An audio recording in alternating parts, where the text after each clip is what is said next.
హరే కృష్ణ భక్తులందరికీ స్వాగతం. ఈరోజు మన శ్రీమద్ భాగవతం చర్చలోకి. మనం చూస్తున్నాము రెండవ స్కందంలోంచి 9వ అధ్యాయంలో బ్రహ్మదేవుడు జన్మించిన తర్వాత ఆయన తప అనే రెండు అక్షరాలని రెండుసార్లు విని వెంటనే దాన్ని భగవంతుడి యొక్క ఆదేశంగా స్వీకరించి 1000 దేవతా సంవత్సరాలు ఆయన తపస్సు చేశాడు, ఎంతో భక్తి శ్రద్ధతో భగవంతుడికి ప్రసన్నం చేయడానికి. దాని తర్వాత మరి ఏం జరిగింది? ఇప్పుడు భగవంతుడు ప్రసన్నుడై బ్రహ్మదేవుడికి వైకుంఠ దర్శనం ప్రాప్తి కలుగజేస్తాడనమాట. తర్వాత స్వయంగా బ్రహ్మదేవుడితో వార్తాలాపం కూడా చేస్తారు. అన్ని విషయాలు ఈరోజు రేపు చూసుకుంటూ వెళ్దామంట. ఈరోజు ముఖ్యంగా వైకుంఠ దర్శనం ఏం చూశాడు, మరి ఏం కనిపించింది, దర్శనం ఎలా జరిగింది బ్రహ్మదేవుడికి. బ్రహ్మదేవుడి యొక్క దర్శనం ద్వారా మనం కూడా వైకుంఠ దర్శనం చేసుకుందామంట. మనం మంగళాచరణ చేసుకొని దాని తర్వాత శ్లోకాల్ని ఆరంభిద్దామంట. ఓం అజ్ఞానతిమిరంధస్య జ్ఞానాంజనాశలాకయ చక్షోరున్మిళితం యేన తస్మై శ్రీగురవే నమః. శ్రీచైతన్యమనోభీష్టం స్థాపితం యేన భూతలే స్వయం రూపః కదా మह्यं దదాతి స్వపదాంతికం. వందేహం శ్రీగురూన్ శ్రీయుతాపదకమలం శ్రీగురూన్ వైష్ణవాంశ శ్రీరూపం సాగ్రజాతం సహగణ రఘునాథాన్వితాం తం సజీవం సాద్వైతం సావధూతం పరిజనసహితం కృష్ణచైతన్యదేవం శ్రీరాధాకృష్ణపాదాన్ సహగణ లలితా శ్రీవిశాఖాన్వితాంశ. నమావం విష్ణుపాదాయ కృష్ణప్రేష్ఠాయ భూతలే శ్రీమతే భక్తివేదాంత స్వామినితి నామినే. నమస్తే సారస్వతే దేవే గౌరవాణీ ప్రచారిణే నిర్విశేష శూన్యవాది పాశ్చాత్యదేశతారిణే.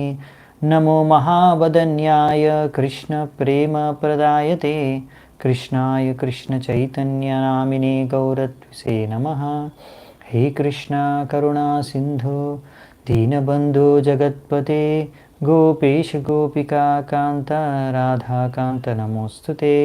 తప్త కాంచన గౌరాంగీ రాధే వృందావనేశ్వరీ వృషభానుసుతే దేవి ప్రణమామి హరిప్రియే. నీలాచల నివాసాయ నిత్యాయ పరమాత్మనే బలభద్ర సుభద్రాభ్యాం జగన్నాథాయ తే నమః. వాంఛాకల్పతరుభ్యశ్చ కృపాసింధుభ్యైవ చ పతితానాం పావనేభ్యో వైష్ణవేభ్యో నమో నమః. జయ శ్రీకృష్ణ చైతన్య ప్రభు నిత్యానంద శ్రీ అద్వైత గదాధర శ్రీవాసాది గౌరభక్తవృంద. హరే కృష్ణ కృష్ణ కృష్ణ హరే హరే హరే రామ రామ రామ హరే హరే. హరే కృష్ణ. మనము రెండవ స్కందం 9వ అధ్యాయం 9వ శ్లోకం నుంచి ఈరోజు చర్చించుకోవడానికి ప్రయత్నిద్దామంట. తస్వై స్వలోకం భగవాన్ సభాజతః సందర్శయామాస పరం నయత్పరం వ్యపేత సంక్లేశ విమోహ సాధ్వసం స్వధృష్టవద్భిర్పురుషైరభీష్టుతం. ఇప్పుడు భగవంతుడి శ్లోకంలో ఏం చెప్తున్నారంటే ఈ శ్లోకంలో భగవంతుడు ఇప్పుడు తస్మై స్వలోకం, తస్మై ఇప్పుడు ఈ యొక్క బ్రహ్మదేవుడి యొక్క తపస్సుకి మెచ్చి భగవంతుడు తన ధామాన్ని ఇక్కడ ఆయన దర్శన భాగ్యం లభిస్తుందన్నమాట బ్రహ్మదేవుడికి. స్వలోకం భగవంతుడి యొక్క లోకం, స్వలోకం భగవాన్ సభాజిత. సందర్శయాం, ఆ పరలోకం అది చిన్మయ లోకం, ఆధ్యాత్మిక లోకాన్ని ఇక్కడ మరి బ్రహ్మదేవుడు దర్శనం చేసుకుంటున్నాడంట. దాని యొక్క ప్రత్యేకత ఏంటంటే వ్యపేత సంక్లేశ విమోహ సాద్వశం. సంక్లేశ అంటే వ్యపేత సంక్లేశ అంటే 5 రకాల క్లేశాలు ఉంటాయి ఇక్కడ భౌతిక ప్రపంచంలో. అలాంటి ఏ క్లేశాలు లేని చోటది, ఏమాత్రం క్లేశాలు లేవు, ఏమాత్రం దుఃఖాలు లేవు అక్కడ. విమోహ అంటే మోహ మాయ అనేది అక్కడ లేదు, దానికి ప్రవేశమే లేదు అక్కడ. అంతేకాకుండా సద్వశం అంటే ఏ రకమైన భయం లేదు. ఇక్కడ మనకేదో భయం, ఎప్పుడు ఏదో కోల్పోతాము, ప్రాణాలు కోల్పోతాము, లేకపోతే ఏదో ఒకటి కోల్పోతామని. అవును, అలాంటి భయం, ఎలాంటి భయం అక్కడ లేదంట. సో అలాంటి లోకాన్ని మరి దర్శనం చేసుకుంటున్నాడు. అలాంటి లోకం ఏదైతే అందరూ పురుషేరభిస్తుతం, ఎవరైతే ఆత్మ సాక్షాత్కారం చెందిన భగవంతుడి యొక్క శుద్ధ భక్తులు ఉంటారో ఎల్లప్పుడూ స్తుతిస్తూ ఉంటారు ఆ ధామాన్ని గురించి. ఆ ధామాన్ని ఎక్కడైతే ఏ రకమైన దుఃఖాలు, ఏ రకమైన మోహమాయ మరియు ఏ రకమైన క్లేశాలు లేని ఆ లోకాన్ని బ్రహ్మదేవుడు ఇప్పుడు దర్శించుకుంటున్నాడంట. దాన్ని వైకుంఠ లోకం అంటారు. సో అందుకనే ఇక్కడ ప్రభుపాల్ ద్వారా వర్ణించారు వాటిని. ఈ వైకుంఠ లోకాలనే లోకాల్లోనే భగవంతుడు తన నిజమైన ధామాలు అక్కడ ఉంటాడు, ఎల్లప్పుడూ నివాసిస్తూ ఉంటాడు. ఎటర్నల్లీ శాశ్వతంగా భగవంతుడు ఉండే లోకాలు ఇవన్నమాట. ఎన్నో వైకుంఠ లోకాలు ఉన్నాయి. ఒక్కొక్క లోకంలో ఒక్కొక్క అవతారంలో భగవంతుడు నివసిస్తూ ఉంటాడు. సో అలా భక్తి యోగ ద్వారా, తపస్సు చేసుకోవడం ద్వారా, శ్రద్ధతో భగవంతుడికి అలా భగవంతుడిని ప్రసన్నం చేసుకోవచ్చు అన్నమాట. అది భక్తి యోగ ద్వారా, మార్గం ద్వారా అది సంభవం అనే విషయాన్ని మనకి ఇక్కడ తెలుపుతున్నారన్నమాట. వేరే వేరే జ్ఞాన, ధ్యాన, అష్టాంగ యోగాల ద్వారా మనము భగవంతుడిని దర్శనం చేసుకోవడం అనేది, భగవంతుడిగా స్వరూపాన్ని లేకపోతే భగవద్ధామాన్ని అనేది చాలా కష్టం. ఎందుకంటే చాలామంది జ్ఞాన మార్గాన్ని అనుసరించే వాళ్ళ అద్వైతవాదులు, అలాంటి వారు మరి భగవంతుడి రూపాన్ని, భగవంతుడి లోకాన్ని కల్పితం అనుకునేవారు, నమ్మని వారు, మరి వాళ్ళ అలాంటి నమ్మకమే లేదు. అలాంటి వారు ఎంత ధ్యానం చేసుకున్నా, ఎంత జ్ఞానాన్ని పొందినా ఏం లాభం? భగవంతుడి దర్శనం లభించే అవకాశం లేదు. ఎందుకంటే నమ్మకమే లేదు వాడి మీద, భగవంతుడి మీద. భగవంతుడి లోకాలు కూడా కల్పితం అని చెప్పేస్తూ ఉంటారు. వీరిని అద్వైతవాదులు, లేకపోతే మాయావాదులు, శూన్యవాదులు, ఇలా రకరకాల కేటగిరీలు ఉన్నారు. వీళ్ళందరూ ఏంటంటే భగవంతుడి స్వరూపాన్ని, ఆ భగవద్ధామాన్ని నమ్మరు అన్నమాట. ఈ అద్వైతవాదులు, మాయావాదులు అది కల్పితం అని చెప్తారు. కానీ మరి ఇక్కడ మరి అలా అనుకునే వాళ్ళు ఎన్ని రకాల యోగాలు చేసుకున్న భక్తి యోగం వదిలేసి, మరి అలాంటి వారికి అలాంటి వాళ్ళు చేసే ప్రయత్నాలు ఎలాగంటే ఏమీ లాభం లేని ప్రయత్నాలంట. ఎలాగైతే ఇక్కడ మరి మనకి తెలుగులో ఏమంటారో తెలియదు నాకు. There is no profit in beating husks without grains. అంటే ఇప్పుడు పంట పండుతుంది కదా, వరి అంటామా, వడ్లు అంటాము, సంథింగ్. సో అందులో బియ్యము గింజ ఉంటుంది లోపల, అవునా? సో బియ్యం గింజ వెళ్ళిపోయిన తర్వాత అందులోంచి, ప్యాడీలోంచి అప్పుడు ఎంటీ ప్యాడీ ఉంటుంది అన్నమాట, హస్క్, ఓన్లీ పొట్టు మాత్రం ఉంటుంది. దాన్ని ఎంత కొట్టినా కానీ అందులోంచి ఇంకా మళ్ళీ బియ్యం రావు, అవునా?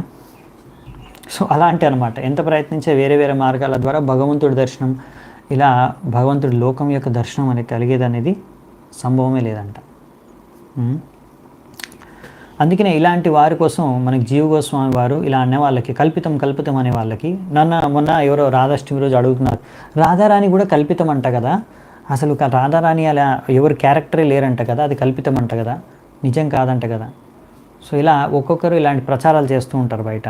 అన్నీ కల్పితమే, భగవంతుడు కల్పితమే, భగవంతుడు అవతారాలు కల్పితమే, భగవంతుడు ధామం కల్పితము, ఈ లోకం కల్పితం, ఆధ్యాత్మిక లోకం కల్పితం, అన్నీ కల్పితం, అన్నీ మిథ్య.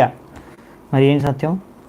సో వీళ్ళని ఫిలాసఫీ ఏంటంటే బ్రహ్మ సత్యం, జగత్ మిథ్య. అంటే ఆధ్యాత్మిక జగతం, భౌతిక జగతం అన్నీ మిథ్య. ఏం సత్యం అంటే ఓన్లీ ఆ బ్రహ్మజ్యోతి అంతే. మనం వెళ్ళి అందులో లీనైపోవాలి, అయిపోయింది అంతే, ఇంకా స్టోరీ కథం, ఇంకా వేరే ఏం లేదు. అదే జీవిత లక్ష్యం అన్నమాట. సో ఆ విధంగా ధ్యానం చేసుకునే వారికి అదే లభిస్తుంది, తప్పకుండా వాళ్ళ లక్ష్యాన్ని చేరుకుంటారు. కానీ మన లక్ష్యం అది కాదనమాట. ఎందుకు అంటే వాళ్ళు ఇలాంటి మనం చెప్పామనుకోండి, చూడండి ఇక్కడ మరి ఎంత బాగా వర్ణించారు వైకుంఠ లోకాల గురించి భాగవతంలో. చూడండి మరి మీరేం కల్పితామంటే మరి బ్రహ్మదేవుడికి దర్శనం జరిగిందంట వైకుంఠ లోకం గురించి అంటే, ఈ భాగవత పురాణం ఉందే ఇది కూడా కల్పితమే.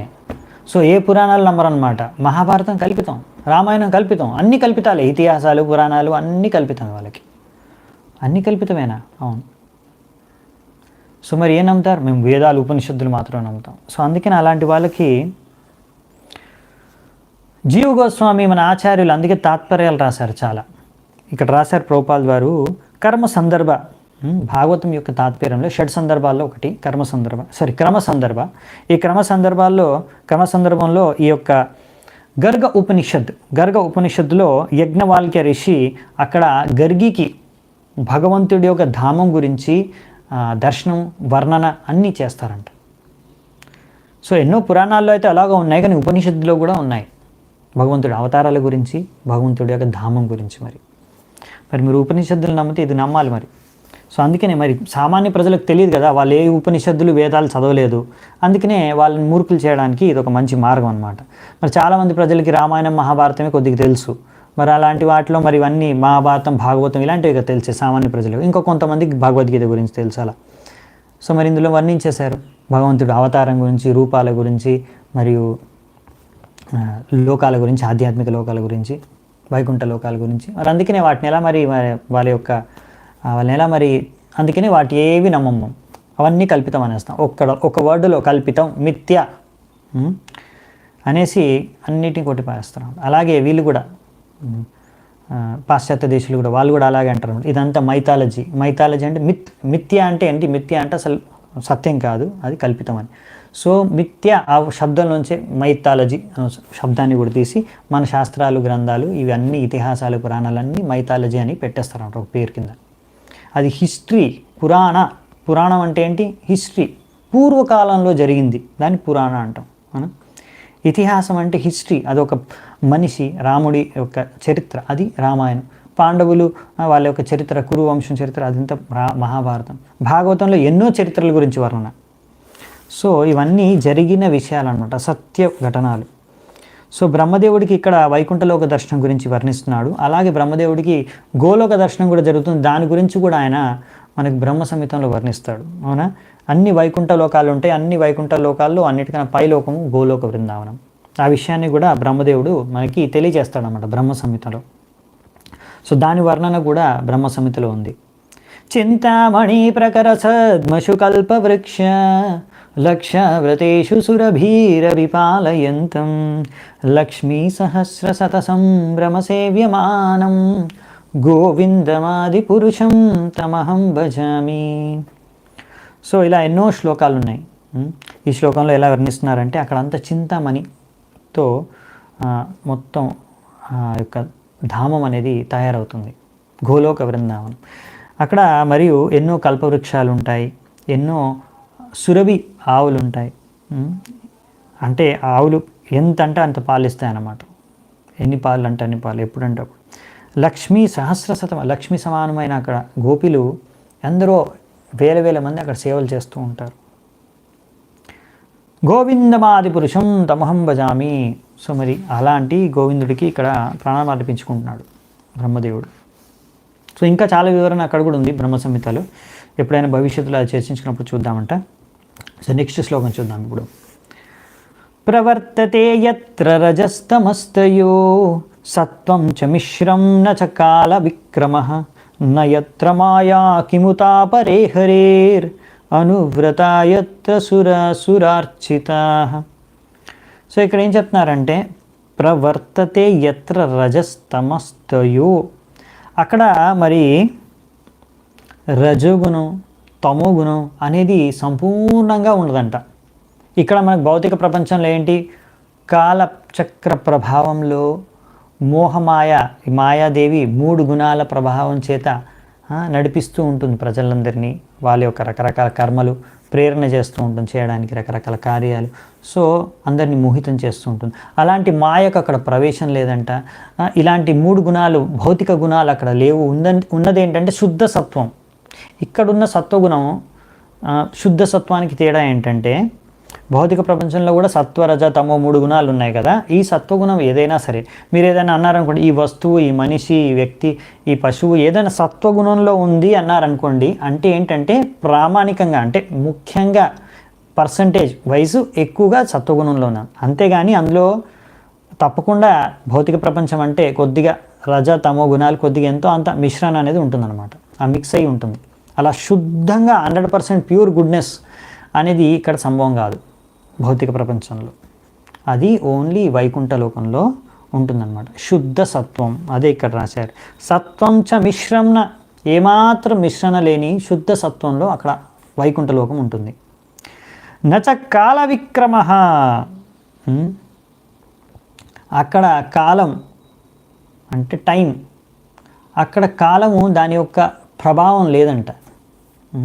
ఇప్పుడు కాలం ప్రకారమే ఇక్కడ ఎన్నో రకాల మనుషులు ఎన్నో రకాల కర్మలు చేస్తూ ఉంటారు. దాని ప్రకారం మనము జరిగిపోయిన కాలాన్ని అతీతమని, జరిగే కాలాన్ని వర్తమానమని, భవిష్యత్తులో జరిగే విషయాల్ని మనము భవిష్యత్తు అంటాం కదా, ముందు జరిగే విషయాల్ని. సో ఇలా అతీతం, వర్తమానం, భవిష్యత్తు అనేది కాలాన్ని బట్టి మనం చర్చించుకుంటాం. కానీ అలాంటి కాలమే అక్కడ లేదు, దాని ప్రభావమే లేదు వైకుంఠ లోకంలో. అందుకని అక్కడ వర్తమాన, అతీత, భవిష్యత్తు లాంటివి ఏం లేవు అక్కడ. ఇవి ఇలా ఉన్నాయి కనుకనే ఆ కాలానుసారంగా ఎన్నో రకాల మార్పులు చేర్పులు జరుగుతూ ఉంటాయి మన శరీరంలో, ఈ భౌతిక ప్రపంచంలో. అందుకే జన్మ, మృత్యు, జరా, వ్యాధి, దానికి మధ్యలో జన్మ పుట్టిన తర్వాత పెరగడం, 6 రకాల చేంజెస్ జరుగుతాయి మృత్యు అయ్యే లోపల. ఒకటి జన్మ అయితే దాని తర్వాత పెరగడం, దాని తర్వాత పిల్లల్ని కనడం, దాని తర్వాత రోగాలు పాలవడం, దాని తర్వాత వృద్ధులు అవ్వడం, తర్వాత మృతి చెందడం. కానీ ఇలాంటివి ఏమీ అక్కడ జరగవు, ఎందుకంటే సమయం యొక్క ప్రభావం అక్కడ లేదు. ఇక్కడ కాల ప్రభావంలో ఈ యొక్క మార్పులు జరుగుతూనే ఉంటాయి ప్రతి శరీరంలో, ప్రతి ఒక్కరికి. కానీ అవి అక్కడ లేవు, కాల ప్రభావమే లేదు, మాయ అక్కడ ప్రవేశించలేదు. నయత్ర మాయ, అక్కడ మాయ లేదు. సో ఇవండి మరి ఇవన్నీ అక్కడున్న లక్షణాలు అన్నమాట వైకుంఠ లోకానికి. అందుకనే అనువ్రతాయత్ర సురాసురార్చిత, అందుకని వాళ్ళందరూ ఆరాధిస్తారంట. అలా ఎవరు? సుర అసుర అందరూ ఏమాత్రం తేడా లేకుండా ప్రతి ఒక్కరూ ఆరాధించుకునే ఆ ధామం వైకుంఠ ధామం అని ఇక్కడ చెప్తున్నారు. సో ఈ వైకుంఠ ధామం ఎంతో పెద్దది, మనం ముందు కూడా చూసాం కదా. ఇది ఒక పాద విభూతి అయితే మన భౌతిక ప్రపంచం, త్రిపాద విభూతి, మూడింతలు. ఒక్కింతిది అయితే దానికి మూడింతలు మన వైకుంఠ లోకం, లేకపోతే ఆధ్యాత్మిక లోకం. సో ఇక్కడ ఇంకేం విషయాలు ఇచ్చారంటే, మనం దీని ద్వారా ఏమర్థం చేసుకుంటామంటే అక్కడ 3 గుణాల ప్రభావం లేదు అంటే, ముఖ్యంగా రజోగుణ తమోగుణ ప్రభావం అసలే లేదు, జీరో కనుక కంప్లీట్గా. కానీ ఈ రజోగుణ తమోగుణం ప్రభావం వల్లనే ఎన్నో రకాల అనర్థాలు, అవునా, కామక్రోధ లోభ మోహ మద్మాశ్చర్యాలు అలాంటివి ఏమీ అక్కడ లేవని అర్థం. ముఖ్యంగా ఈ యొక్క భౌతిక ఆసక్తి, ఇంకా కామవాసన, ఈ 2 ఏవైతే రజో తమో గుణాల యొక్క ప్రభావం వల్ల ఈ యొక్క మనుషులు ఈ యొక్క భౌతిక ప్రపంచంలో పీడితమై ఉంటారో, ఆ 2 అక్కడ లేవంట. మరి అంటే అక్కడ అందరూ వైకుంఠవాసులందరూ శుద్ధ సత్వంలో ఉంటారు. అందరూ భగవంతుడి యొక్క శుద్ధ భక్తులు శుద్ధ సత్వంలో నివసిస్తూ ఉంటారు. వాళ్ళకి ఎటువంటి కామవాసన, ఎటువంటి భౌతిక ఆసక్తి లేదు. వాళ్ళందరూ ఆధ్యాత్మిక స్థలంలో ఉంటారు. బ్రహ్మభూత ప్రసన్నాత్మ, న శోచతి న కాంక్షతి. సో ఇలాంటి స్థలంలో వాళ్ళు ఉంటారనమాట. సో కానీ ఇక్కడ భౌతిక ప్రపంచానికి అదే తేడా అన్నమాట, ఆధ్యాత్మిక ప్రపంచానికి. కానీ భౌతిక ప్రపంచము ఉంది, ఆధ్యాత్మిక ప్రపంచము ఉంది, 2 వాస్తవమే. కానీ ఆధ్యాత్మిక ప్రపంచం అనేది శాశ్వతం, ఇంకా ఎన్నో మంచి లక్షణాలు ఉన్నాయి మనం చూస్తున్నాం. ఈ భౌతిక ప్రపంచం అనేది అశాశ్వతం, కానీ దుఃఖాలయం ఇంకా దాంతోపాటు. అంతేకాని ఇది కూడా నిజమే, వాస్తవికమే. ఇది కల్పన కాదు, అంటే ఇది కల్పితం కాదు, మిథ్య కాదు. ఎలాగైతే బ్రహ్మవాదులు అంటే ఈ యొక్క మాయావాదులు, అద్వైతవాదులు అంటారో, వారు ఏమని బ్రహ్మ సత్యం జగన్మిథ్య అని, అది కాదనమాట. ఇక్కడ ఉన్న మిథ్య కాదు. ఇప్పుడు వాళ్ళ ప్రకారం ఏంటంటే, ఇప్పుడు మీరు అంటే మొబైల్ పట్టుకున్నారనుకోండి చేతిలో, వాళ్ళు ఏమంటారంటే నువ్వు పట్టుకోలేదు మొబైల్, ఇది కల్పితం, నువ్వు అలా ఊహించుకుంటావు అంతే పట్టుకున్నావు అనేసి. ఇలా మొబైల్ ఇక్కడ లేదు. మరి శరీరం అది కూడా ఊహ అంతే, అంత కల్పితం. ఈ శరీరం కూడా ఏం లేదు, భౌతిక ప్రపంచమే లేదు, అంతా ఒక ఊహ అంతే. నీకు ఇది ఒక తెలుసుకోవాలంతే నువ్వు, ఇదన్నమాట. కానీ అలా కాదండి, మనం అలా చదువుకోము, మన శాస్త్రాలు అలా లేదు. ఇవన్నీ సత్యం. మనం భ్రమ చెందొచ్చు, భ్రమితం అవ్వచ్చు. ఒక్కొక్కసారి ఒక తాడుని పట్టుకొని అది పాము అనుకోవచ్చు, అలా మాయామోహితం అయిపోయి భ్రమితం అయిపోయి అలా తప్పుగా అర్థం చేసుకోవచ్చు. కానీ అది నిజంగానే అది పాము కాకుండా అది రస్సి మన తాడైపోవచ్చు. కానీ పాము అసలు అయిన ఒక పాము అనే ఒక పశువు అంటే ఒక ప్రాణి ఉంది, అలాగే తాడు అనే ఒక వస్తువు కూడా ఉంది. ఇవి 2 వాస్తవికమే. అలాగే ఒక ఎడారిలో నీటి కోసం ఒక పశువు వెతుకుతుందనుకోండి, సో దానికి దొరకపోయిన నీళ్ళు, ఎడారి అనేది సత్యం, నీరు అనేది అక్కడ లేకపోయినా ఇంకెక్కడో ఉంది అనే విషయం కూడా సత్యం. నీరు అనే ఒక పదార్థం ఉందనేది విషయం కూడా సత్యం. అంతేగాని ఇవన్నీ మిథ్య కాదు, ఉన్నాయి. మోహితం అవడం అంటే మనం దీన్నే అసలైన ప్రపంచం, దీన్నే శాశ్వతమైన ప్రపంచంగా, దీంట్లోనే మనకు అసలైన ఆనందం ఉంది అని భ్రమ చెంది బతకడం మాయామోహితం అవడం. అంతేకాని ఇవన్నీ అసలు కల్పితం అని జీవించడం కాదు. ఇది తప్పు అన్నమాట. ఈ విషయాన్ని మీరు సరిగ్గా అర్థం చేసుకోవాలి మనం. సో మరి ఈ ఆధ్యాత్మిక ప్రపంచానికి భౌతిక ప్రపంచానికి మధ్యలో ఏముంటుందంటే విరజా నది. అది ఇక్కడ రాశారనమాట. ఈ విరజా నది అనేది ఎలా ఉత్పన్నమవుతుందంటే భగవంతుడి యొక్క శరీరంలోంచి ఒక మన చెమట వస్తుంది. ఆ చెమట నుంచి పర్స్పిరేషన్, దాని నుంచి ఈ యొక్క విరజా నది తయారవుతుందన్నమాట. సో ఈ విరజా నదికి అవతల వైపు ఆధ్యాత్మిక ప్రపంచం, దాని లోపు ఇక్కడ మహత్తత్వ లోపు అంతా మనం చూసుకున్నాం కదా. ఈ యొక్క భౌతిక ప్రపంచం, ఇందులో ఎన్నో రకాల లోకాలు, బ్రహ్మాండాలు ఉంటాయి. సో అదనమాట. నెక్స్ట్ శ్లోకం చూద్దాం, ఇంకా విషయాలు ఉన్నాయి వర్ణన. శ్యామావదాత శతపత్రలోచన పిశంగవస్త్ర సురుచస్సుపేషసః సర్వే చతుర్బాహవ ఉన్మిషన్మణి ప్రవేక నిష్క్యాభరణా సువర్చసః. సో ఇక్కడ ఏం చెప్తున్నారంటే వైకుంఠ లోకంలో వైకుంఠ వాసులు వారి యొక్క వర్ణన ఇచ్చారు. ఇక్కడ ఏమనుంది, వాళ్ళు ఎలా ఉంటారంట, శ్యామావదాత. సో శ్యామరంగం అంటే స్కై బ్లూ, ఇంకా వారి ఎంతో ప్రకాశవంతంగా ఉంటుంది వారి యొక్క శరీరము, రంగు అంతా ఉజ్వలితంగా ఉంటుంది వాళ్ళ శరీరం, వైకుంఠ వాసులు ఒకటి. ఇంకా అలా స్కై బ్లూ, నీలి మేఘాల రంగులో ఉంటుందన్నమాట వాళ్ళ శరీరం. అంటే భగవంతుడు విష్ణు శరీరం లాంటి కలర్ అనమాట. ఎందుకంటే అక్కడ వైకుంఠ వాసుల్లో కూడా కొన్ని లక్షణాలు ఉంటాయి సేమ్. సో వారి యొక్క కళ్ళు కమలం పువ్వులా ఉంటాయి, ఎంతో ఆకర్షణీయంగా. వాళ్ళు ధరించే వస్త్రాలు పీత వస్త్రం ధరిస్తారు, ఎల్లో కలర్ ధోతి. ఇంకా వారి యొక్క ఆకారం, శరీర అంగాలు ఎంతో ఆకర్షణీయంగా, ఎంతో సుందరంగా ఉంటాయన్నమాట. ఇంకా వాళ్ళు ఎప్పుడు నవ యవ్వనంగా ఉంటారు, ఎప్పుడు ముసలి వాళ్ళు అక్కడ మీకు కనిపించరు, అందరూ యవ్వన వయసులో ఉంటారంట. వాళ్ళందరికీ చతుర్భుజాలు ఉంటాయి, 4 చేతులు ఉంటాయి. సో ఇలాంటి మీరు వాసుల్ని, వైకుంఠ వాసుల్ని మీరు ఎక్కడా ఇక్కడ భౌతిక ప్రపంచంలో చూడరు, వాళ్ళందరూ ఆధ్యాత్మిక ప్రపంచంలో ఉంటారు. ఇంకా వీళ్ళు ఎన్నో రకాల ఆభరణాలు, ఆభూషణాలను ధరించి ఉంటారంట. రకరకాల ఆభూషణాలని ధరించి ఎంతో ఆకర్షణీయంగా, తేజవంతంగా కనిపిస్తారంట. సో వీళ్ళు వర్ణన ఇచ్చారు ఇక్కడ, వైకుంఠ వాసుల యొక్క వర్ణన. ఇంకా ఇచ్చారు నెక్స్ట్ శ్లోకంలో, ప్రవాల వైఢూర్య మృణాల వర్చసః పరిస్ఫురత్కుండల మౌలిమాలిన. సో ఇక్కడ ఇంకేం చెప్పారంటే ప్రవాల వైఢూర్య, ఇలాంటి రకరకాల వజ్రాలు మరియు రత్నాలను ధరించి ఉంటారంట కొంతమంది స్పెషల్గా.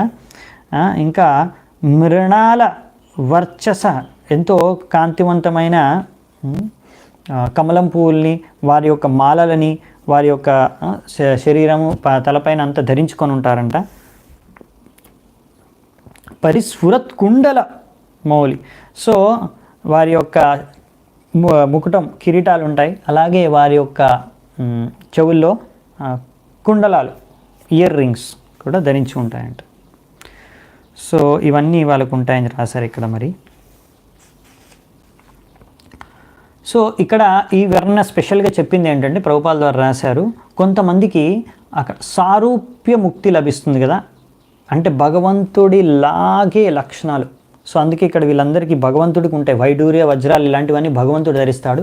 ఇక్కడ కొంతమందికి ఎవరికైతే సారూప్య ముక్తి లభిస్తుందో వాళ్ళందరూ కూడా ఇలాంటి వజ్రాలని ధరిస్తారంట వాళ్ళ శరీరంలో.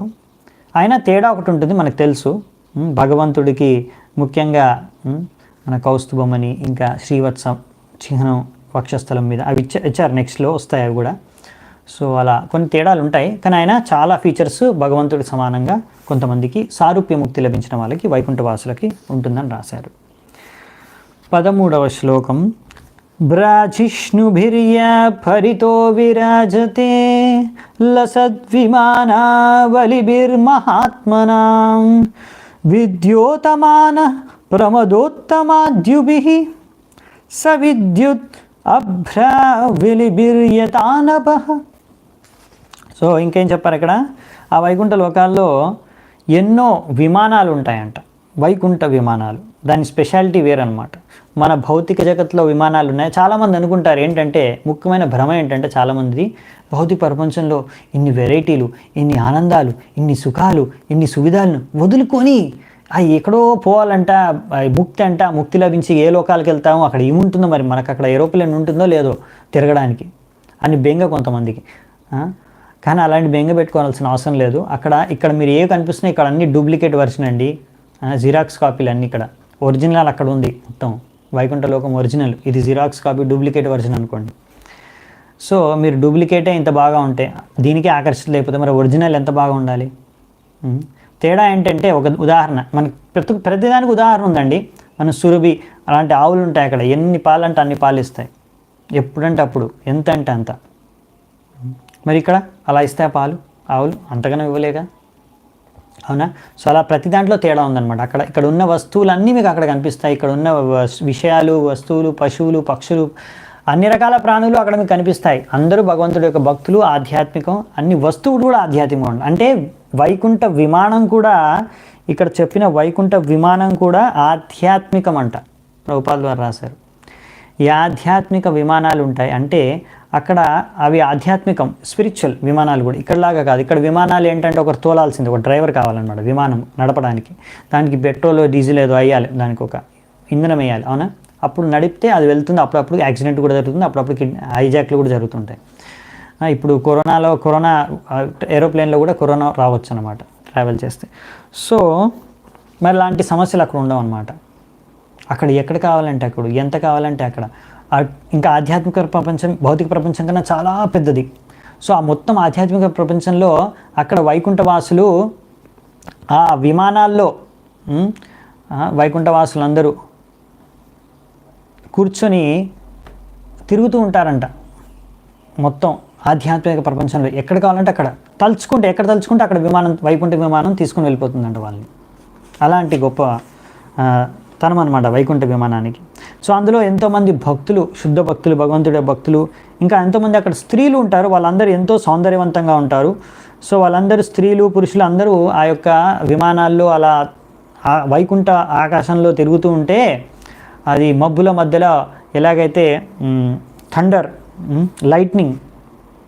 లైట్నింగ్ ఉంటుంది కదా మబ్బుల్లో, ఏమంటాం దాన్ని మనము, లైట్నింగ్ని. సో లైట్నింగ్ లాగా కనిపిస్తుందని రాశారు ఇక్కడ. ఎలాగైతే ఆకాశంలో మబ్బులు ఇంకా లైట్నింగ్ ఉంటుందో, క్లౌడ్స్ అండ్ లైట్నింగ్, అలా కనిపిస్తుందంట. సో ఇంకా వర్ణన ఇచ్చారు, మెరుపు. Thank you so much Mataji గారు. సో మెరుపులు, మబ్బులు, ఎలాగైతే ఉరుములు, మెరుపులు, మబ్బులు ఎలా కనిపిస్తాయో ఒక్కొక్కసారి ఆకాశంలో, అలా కనిపిస్తుందంట వీళ్ళు పోయేటప్పుడు, అంటే తిరిగేటప్పుడు అక్కడ వైకుంఠ ఆకాశంలో. శ్రీర్యత్ర రూపిణ్యురుగాయ పాదయో కరోతి మానం బహుదా విభూతిభిః ప్రేంకం శ్రితాయ కుసుమాకరాణుగైర్ విగీయమానా ప్రియకర్మ గాయతి. అక్కడ లక్ష్మీదేవి ఇంకా తనతో పాటు ఎంతోమంది సహచరులు ఉంటారంట. ఆమెతో పాటు వాళ్ళందరూ కలిసి భగవంతుడికి ఎలాగో లక్ష్మీదేవి స్వయంగా సేవలు చేస్తుంది, పాదసేవ చేస్తుంది, ఇంకా ఎన్నో రకాల సేవలు చేస్తారు వాళ్ళందరూ కలిసి. అంతేకాకుండా వాళ్ళందరూ కూడా నిత్యం భగవంతుడి యొక్క గుణగానాల్ని గానం చేస్తూ ఉంటారంట. ప్రియకర్మ గాయతి, భగవంతుడికి ఎంతో ప్రియమైన కీర్తనలని, విషయాలని వర్ణిస్తూ గానం చేస్తూ ఉంటారంట. అలా సో లక్ష్మీదేవి ఇంకా ఎంతోమంది సహచరులు రకరకాల విధిగా భగవంతుడికి సేవలు చేస్తున్నారు, గానం చేస్తున్నారు. ఇంకా ఏం రాశారు అక్కడ గురించి, వైకుంఠలోకం గురించి? దదర్శ తత్రాఖిల సాత్వతాం పతిం శ్రీయ పతిం యజ్ఞపతిం జగత్పతిం సునందనంద ప్రబలార్హనాదిభిః స్వపార్షదాగ్రై పరిసేవితుం విభుం.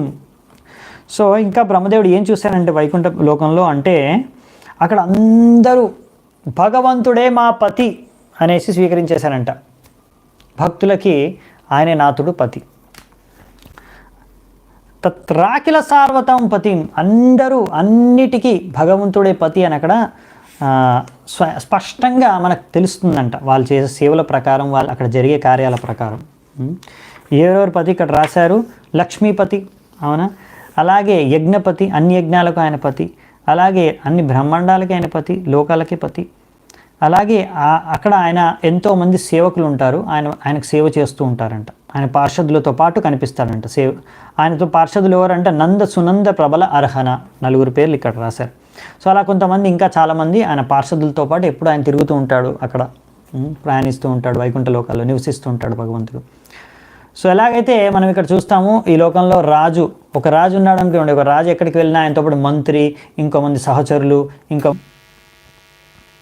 హరే కృష్ణ కృష్ణ కృష్ణ హరే హరే, హరే రామ రామ రామ హరే హరే.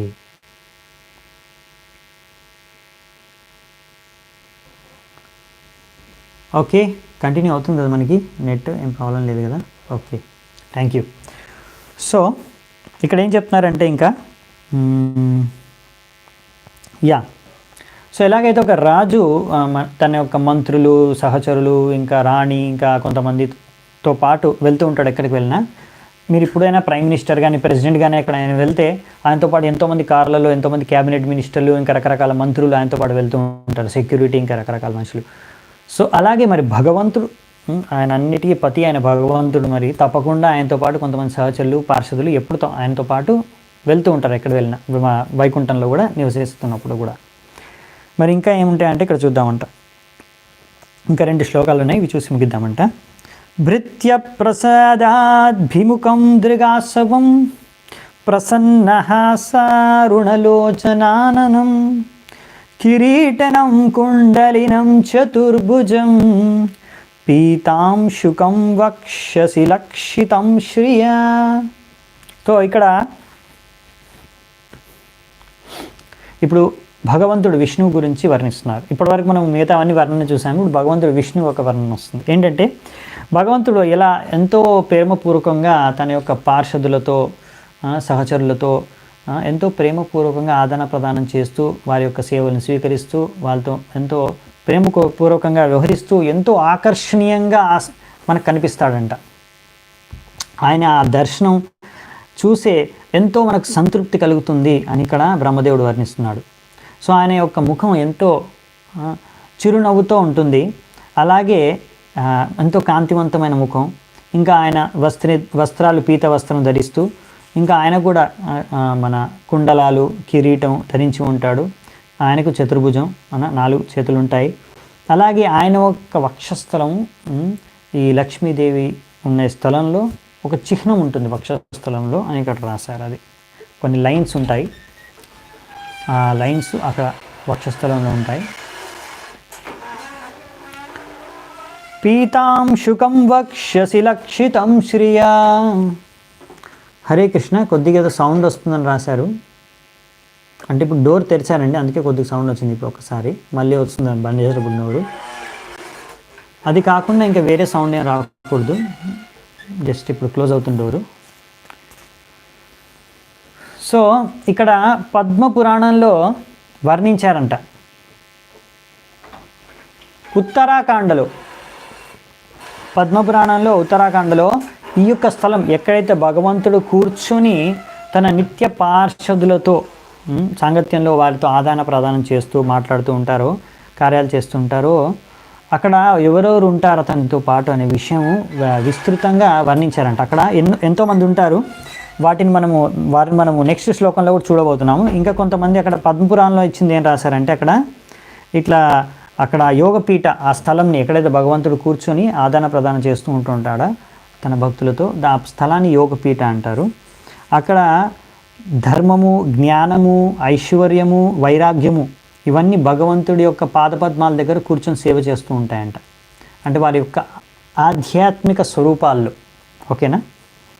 అలాగే వేదాలు కూడా రిక్, సామ, యజుర్, అథర్వ వేదాలు కూడా వారి యొక్క స్వరూపాల్లో అక్కడ ఉండి నివసిస్తూ భగవంతుడికి సూచనల్ని ఇస్తూ ఉంటాయంట.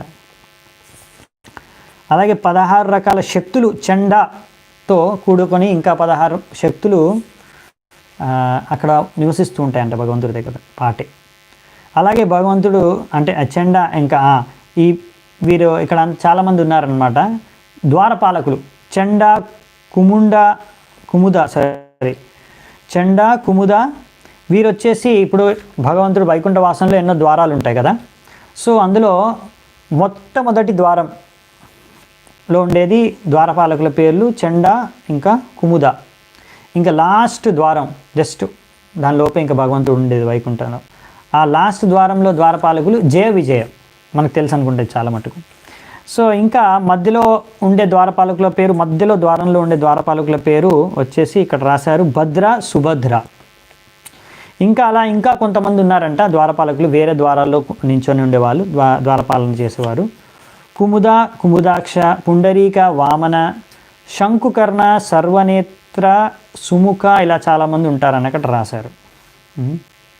సో ఇవన్నీ పద్మపురాణంలో వివరాలు ఇచ్చారంట.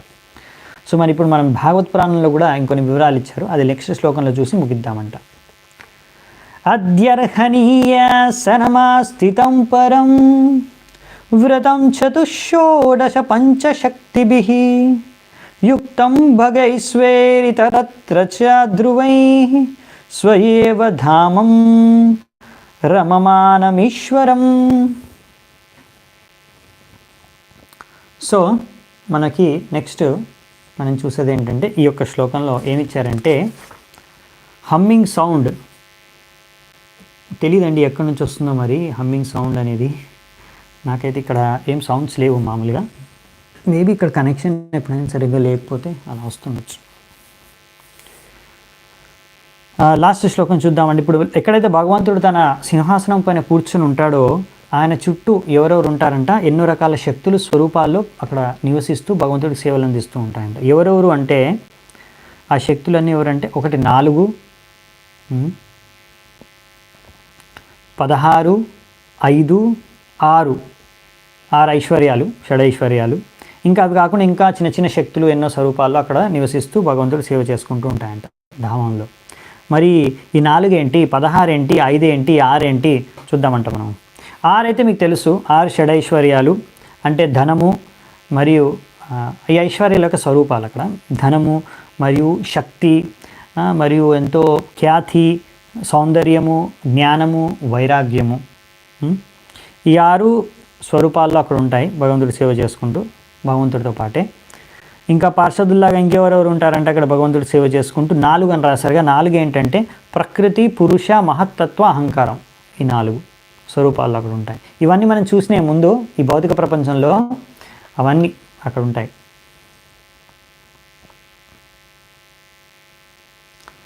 ఓకే, నెక్స్ట్ వచ్చేసి 16. మరి 16 ఏంటి అంటే భగవంతుడు సేవ చేసుకునేవి 5 పంచమహాభూతాలు, అవునా? అర్త్ మన భూమి, రపో, నలో, వాయుర్కం. దాని తర్వాత పంచమహాభూతాల తర్వాత అంటే భూమి, నీరు, గాలి, ఫైర్, అగ్ని మరియు ఆకాశం. అది కాకుండా ఇంకా 5 జ్ఞానేంద్రియాలు, 5 5 జ్ఞానేంద్రియాలు, 5 కర్మేంద్రియాలు, ఇంకా మనస్సు. సో 5 మనకు తెలిసినే 5 జ్ఞానేంద్రియాలు, 5 కర్మేంద్రియాలు, ముక్కు, చెవులు అన్నీ, చేతులు, కాళ్ళు అన్నీ. దాని తర్వాత 5 విషయ వస్తువులు అంటే రూప, గంధ, ఇవన్నీ మనం చూసుకున్నాం ముందే ఇవన్నీ. సో వీటితో కలుపుకున్నాం అనుకోండి, మీరు చూసారా అంటే 5 సపరేటు. ఇప్పుడు 5 5 + 5 మనం 5 పంచమహాభూతాలు, 5 వచ్చేసి ఈ కర్మేంద్రియాలు, 5 జ్ఞానేంద్రియాలు, మనస్సు 16 అయిపోయాయా. ఇంకా 5 వచ్చేసి విషయ వస్తువులు. ఇవన్నీ కూడా స్వరూపాల్లో అక్కడ. ఇంకా అష్టసిద్ధుల యొక్క స్వరూపాలు కూడా ఇక్కడ యోగిక అష్టసిద్ధులు ఉంటాయి కదా, అలా ఆ అష్టసిద్ధుల యొక్క స్వరూపాలు, ఇంకా అలా చిన్న చిన్న రకరకాల శక్తులు అన్ని స్వరూపాల్లో భగవంతుడు అక్కడ సేవ చేసుకుంటూ ఉంటాయి. చూసారా ఎన్ని వివరాలు ఇచ్చారు ఇక్కడ ఇప్పటికే. ఇంకా మళ్ళీ అక్కడక్కడ వస్తుంటుంది మన భాగవతంలో సందర్భానుసారంగా వైకుంఠ లోకం గురించి వర్ణన మనం మళ్ళీ చూస్తాం 3వ స్కందంలో కూడా, 4వ స్కందంలో కూడా. అప్పుడు మళ్ళీ చర్చించుకుందామంట. ఇప్పుడు మరి ఇక్కడే ఇంత దర్శనం మరి జరిగింది బ్రహ్మదేవుడికి. దీని తర్వాత మరి ఏం జరిగిన తర్వాత, దాని తర్వాత బ్రహ్మదేవుడి ప్రతిక్రియ, తర్వాత భగవంతుడి యొక్క వార్తాలాపం ఏం జరిగిందనే విషయాన్ని రేపటి నుంచి చూద్దామంట. సో ఈరోజు ఇక్కడే మనం ముగిద్దాము శ్రీమద్ భాగవతాన్ని. సో గ్రంథరాజ్ శ్రీమద్ భాగవతంకి జై. శీల ప్రభుపాద్ కీ జై. సమవేత గౌర భక్త వృంది కీ జై. నితాయ్ గౌర్ సీతానాథ్ ప్రేమానందే. హరి హరి బోల్.